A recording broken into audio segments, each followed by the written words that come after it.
Efektiv të policisë së Vlorës, por edhe policisë rrugore, mbrëmjen e së mërkurës, por edhe përgjatë kësaj tenteje, kanë zhvilluar në qytet një aksion të përgjithshëm. Blut e Vlorës janë dalur në disa vende në Vlorë për kontrolle të befasishme tek automjetet, të cilat qarkullonin në këto segmente.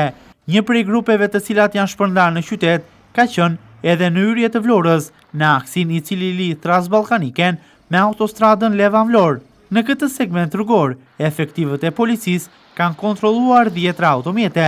Automjetet e cilat janë kontrolluar kanë qenë ato të shtrenjta dhe kryesisht me xhama të zi. Kontrollet janë fokusuar pikërisht tek këto mjete për shkak se ato ofrojnë mjedisin ideal për lëvizjen dhe fshehjen e personave me rrezikshmëri apo atyre që janë në kërkim. Pikërisht këto kontrolle kanë patur në fokus evidentimin e këtyre personave, të cilët i kanë shpëtuar ligjit apo përbëjnë rrezikshmëri të lartë për qytetin. Përgjatë kontrolleve nuk janë kontrolluar vetëm automjetet, por edhe drejtuesit e tyre. Kontrollet ndaj drejtuesve janë kryer për të evidentuar të gjitha ata persona që lëvizin me armë zjarri me vete apo posedojnë mjete prerëse, sende të forta dhe sende të kundralishme. Sipas informacioneve, ka patur disa persona të cilët janë evidentuar me armë zjarri, por edhe ata të cilët kanë poseduar sende të kundralishme dhe veçanërisht mjete prerëse.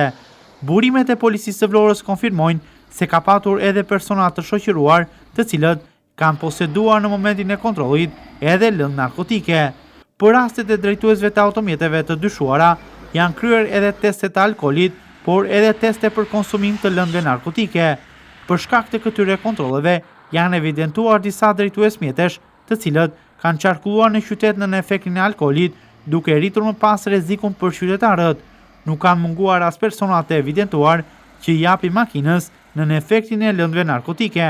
Në krye të aksionit në fjalë ka qenë edhe drejtuesi i policisë së Qarkut, Elidon Çela, i cili ka mbështyrur grupet e efektive të policisë, të cilët kanë qenë në terren për të evidentuar dhe ndëshkuar shkelësit e kodit rrugor.